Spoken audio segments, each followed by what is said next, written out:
खुशी भाग्यमा हुनुपर्छ, तस्बिरमा त जो कोही पनि मुस्कुराउन सक्छ।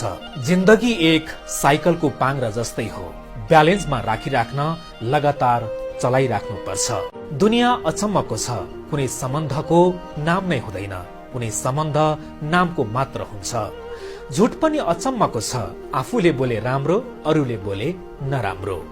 भिडबाट हटेर एक्लै हिँड्नुहोस्, भिडले साहस त दिन्छ तर पहिचान गुमाउँछ। जीवनमा केही छाड्नै मन लागे अरूबाट आशा गर्न छाडिदिनुहोस्। जसले तपाईलाई कदर गर्दैन उसको जीवनबाट टाढा जानु बेस हुन्छ। सबै कुराहरू किताबबाट मात्र होइन, केही कुराहरू जिन्दगीबाट पनि सिक्न सकिन्छ।